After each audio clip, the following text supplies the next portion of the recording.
Yeah, hi again, it's Paul from Glenbogal Aquatic. Something we haven't covered, and it seems really important at this time of the year, or really relevant more so, tropical waterlilies. You can see in front of you a mixture of your yellow, St. Louis Gold, blue, the Blue Beauty, pink, which is Seabird and Pink Star, down the head, white, which is George Pring. There is also purple, but not so many in this pond. Purple come as a stellata or a black prince. Very, very similar. Both starting out a deep purple colour, fading back to a lavender. But we sort of thought we'd talk to you today about tropicals, obviously because it's February and they love this time of the year, they love the heat. It doesn't mean that they are only suited to tropical environments. They will grow all parts of New Zealand. Where it gets hot, they love it, so anywhere in the country, but you do need to consider in winter that the water that they're in doesn't freeze completely. So a bit of frost on the surface is absolutely fine. But if the volume of water is going to freeze, so if you're inland Otago and you want to put one in a wine barrel or something like that, you may need to remove the corm in winter and just store it damp in some sawdust or some damp paper in the shade to get it through winter. But what we thought we'd cover today is maintenance and care of these at this time of the year. Tropicals, what sets them apart is the flower obviously stands clear above the water, and the flowers can be used for cut floral arrangements. They can last up to about 7 days, but you normally get 4 to 5 days out of them, and they will open and close for the first 3 or 4 days. Then they will remain open, the stems will wilt slightly, and they'll look quite good in the vase until you feel that they've done enough and you can compost them. But what we're doing is we're prepping a plant for sale, and we've got a variety here of different sizes, different rates of growth, but I've picked a reasonably big size one, well, one here, and this one is a Blue Beauty, and we'll take you up to the potting shed and show you how to care for this. This has got extra little plants in there coming off the main corm, and it needs to be divided up, put in a basket and fed. Tropicals are demand feeders. They really, really, really need a lot of food. You can have, like this plant, 3, 4 flowers open at a time, and half a dozen to 10 more buds on the way, depending on how shallow the pond is, depending on the temperature. Hotter the better. They really, really flower well, but they must be fed really effectively to get the flowers, and they must also be at their ideal depth, which is relatively shallow, so they don't spend too long stretching their stems to get to the surface. So we'll take this plant up and catch up with you at the potting shed. Right, so we're up in the potting shed with our Blue Beauty, Blue Tropical Water Lily, and we're prepping it for sale, prepping it for its longer term basket, and we're going to take the side plant, which I can see, you'll probably be able to see there on the camera, growing at the side there. That is the main plant with the much bigger stems, and there's a smaller plant at the side. So we will take these apart, we will replant the small one to grow on for sale at a later date, and prepare the big one for sale now. Right, so first thing we do, fingers around the side because you're trying to avoid all the tips, tipping it out. Right, now trying to take the weight off the flowers and stems, leaves, and then you've got to slowly work your way in to try and disrupt the roots as little as possible, and feel your way in there, and you'll see that one's growing at the side. Now you can be pretty brutal, but the more that you're harsh on the main plant, the longer it will take to recover, and I have a feeling there might be 2 in here. So there's your first one. So you get in there amongst the corm and tease it away, that one. And as I said, there's actually 2 here which you couldn't quite tell to start with, and you can see where that plant finishes.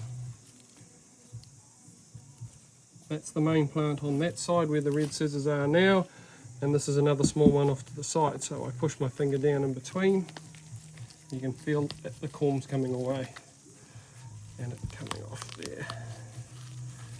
So what I'm trying to do is disrupt the main plant as little as possible around the roots. These ones will take a couple of weeks to settle into their new basket, so we'll take these, tease the plant leaves out.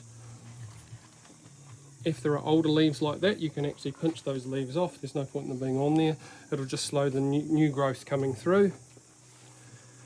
But it is a bit of a tangled mess, so it takes a bit of time, as you can see, especially when there's obviously more than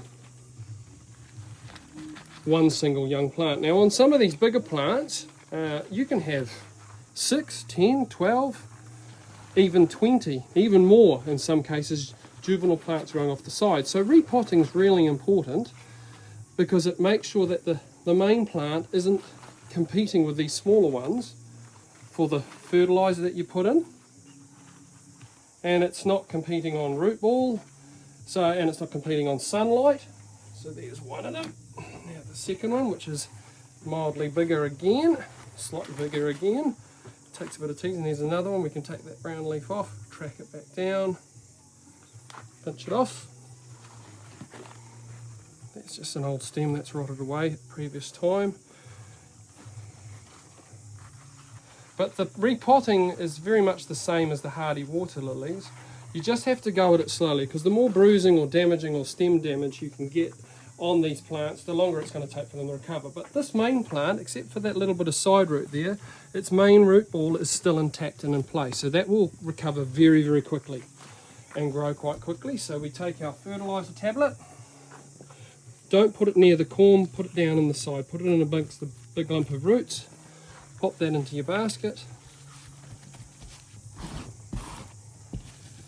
Try and centralise it as much as possible. Aquatic soil, very similar to the hardy we did earlier on in one of the previous videos.